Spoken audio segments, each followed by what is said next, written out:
দেখো এই মুহূর্তে ডেন্টাল কলেজের যারা পড়ুয়ারা রয়েছে, 6টি ডেন্টাল কলেজের চিকিৎসক পড়ুয়ারা তারা একযোগে আরজি করের যে অধ্যক্ষের যে কার্যালয় প্লাটিনাম জুবিলি বিল্ডিং সেই প্লাটিনাম জুবিলি বিল্ডিং এর সামনে তারা জড়ো হয়েছেন।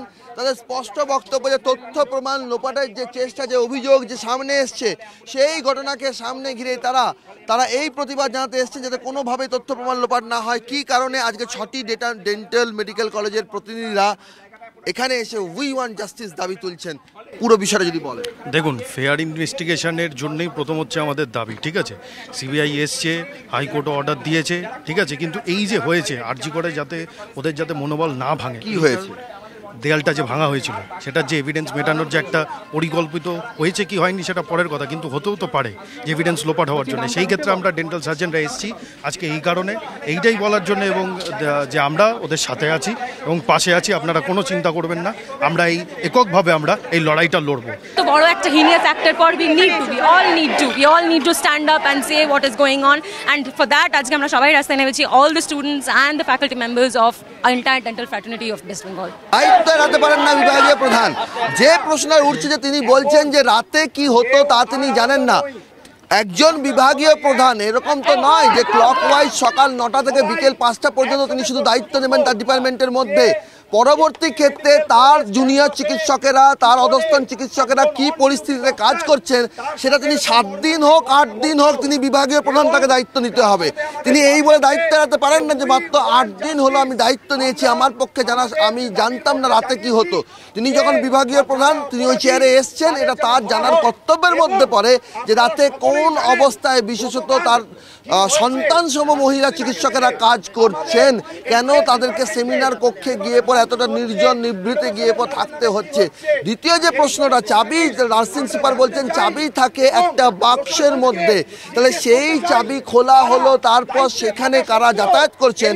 নার্সিং স্টেশন কাছে, কিন্তু নার্সিং স্টেশনের নার্সিং সুপার বলছেন যে স্টেশনের সিস্টাররা সবসময় থাকে না, ওয়ার্ডে যেতে হয়, কেউ কিছু শুনতে পাননি। বিভাগীয় প্রধান বলছেন হয়তো এসি চলছিল সেই জন্য কেউ কিছু শুনতে পাননি। কিন্তু প্রশ্নটা হলো তাহলে যদি কেউ না পান তার জন্যই তো এই পরিণতি, আর সেই শোনানোর জন্যই তো এই আন্দোলন। এখানে একের পর এক যে চিকিৎসক পড়ুয়ারা আসছেন, জমায়েত হচ্ছেন গত 5 দিন ধরে, এখন যারা এসছেন তারা সকলেই যে এসছেন সেটার কারণই হচ্ছেন যে কর্তৃপক্ষ শুনতে পাচ্ছেন না। কর্তৃপক্ষকে আপনাদের দাবি শোনানোর জন্যই তো আপনারা এখানে হাজির হয়েছেন। একদম কর্তৃপক্ষ আমাদের দাবি যাতে শুনতে পারে এবং যে অপরাধী, আসল অপরাধী যেন শীঘ্রই ধরা পড়ে। যেভাবে প্রতি মুহূর্তে প্রমাণ লোপাটের চেষ্টা চলছে সেইটা থেকে যেন সিবিআই আসল অপরাধীকে খুঁজে বের করতে পারে, আমাদের দাবি এটাই। আপনারা কোথা থেকে এসেছেন? আমরা সবাই অল ফার্মা মেডিকেল রিপ্রেজেন্টেটিভ, আমরা সব ফার্মা গ্রুপ থেকে এসেছি। মেডিকেল পার্টিকুলার কোম্পানি নেই, সব কোম্পানি, সব ডিভিশন মিশিয়ে আছে। আমরা শুধু ফাঁসি না চাই, সেই জন্য আমরা এসেছি যাতে মহিলা পাশে আজকে আমরা সবাই মহিলা, সবাই আমরা ফিল্ডে বেরোই। আজকে যে নিন্দন সঠিক বিচার, যেটা আমরা সবাই মানে আমাদের সবার অনুরোধ, সঠিক বিচার, শুধু বিচার না, সঠিক বিচার করা হচ্ছে। যেভাবে প্রমাণ লোপাট করা হচ্ছে, আমরা চাইছি যাতে খুব তাড়াতাড়ি এই দোষীদের ধরা হোক, খুব তাড়াতাড়ি ধরা পড়ে, এটাই চাই। আসল অপরাধীরা যেন খুব তাড়াতাড়ি ধরা পড়ে এবং সঠিক মাথা খুঁজছেন, মাথা যেখানেই হোক, কারণ এরকম একটা ইনসিডেন্ট ঘটেছে, সেই কারণে তো সবারই থাকা উচিত পাশে। আমি দেখলাম, বন্ধ করতে বললাম সিভিলের ওই ইয়েকে, বিশ্বনাথবাবু তখন গিয়ে ওইটা সঙ্গে সঙ্গে বন্ধ করলো, তারপরে কিন্তু কোনো ইয়ে হয়নি। সুতরাং এটা কার অর্ডারে, মানে এটা প্রিন্সিপাল বা এমএসভিপি, আমরা এটা জানতে চাইছি এক্স্যাক্টলি আপনি বলে দিন। অনেকে ফোন করছে তো, অনেকে তথ্য লোপাট হয়নি, এর দায়িত্ব আপনি কিভাবে? এটা তো শোনো, আবার বলছি, এটা এর দায়িত্ব আমি কি করে নেব? পারমিশন দেন একটা বিভাগীয় প্রধান হয়ে আপনার কাছে কোনো তথ্য নেই? শুনুন, আমি একটা কথা বলি, বিভাগীয় এই যে ভাঙাচোরা করা হবে কি হবে না, ওনারা সেটা এটার আদেশ একমাত্র অন্য ডিপার্টমেন্ট না, একমাত্র প্রিন্সিপাল এবং এমএসভিপি দেয়। এটার এইচওডির কোনো রোলই নেই। আমি বললাম তো এটা প্রিজুডিস, আমি এখন কোনো কথা বলবো না, প্লিজ। ধন্যবাদ। না, একদম সাধারণ একটা প্রশ্ন হচ্ছে যে কেন সেদিন আপনি অভিযোগ জানালেন না, যেটা নিয়ে সবথেকে বেশি মানে আলোচনা হচ্ছে?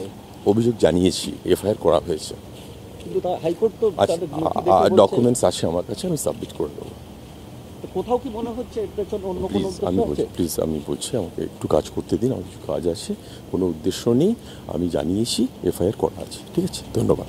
এর পেছনে কোনো উদ্দেশ্য আছে গোটা ঘটনা? আমি বলতে পারবো না, নো কমেন্টস। না, আপনি তো বলছিলেন রাজনৈতিক উদ্দেশ্য প্রিজুডিস, এটা প্রিজুডিস আমি কমেন্টস করবো না। কার অনুমতিতে ভাঙচুরের কাজ করা হলো, সংস্কারের কাজ হলো কার অনুমতিতে, সেই প্রশ্ন জানতে যারা ফার্মাসিউটিক্যাল কোম্পানি যারা কর্মী রয়েছেন তারা বিভাগীয় প্রধানকে ছেঁকে ধরলেন। আর সেই পরিস্থিতিতে পড়ে বিভাগীয় প্রধান বললেন অধ্যক্ষের নির্দেশেই এই কাজ হয়েছে। ক্যামেরা বিনোদের সঙ্গে সৌরভ দত্ত, টিভি 9 বাংলা, কলকাতা।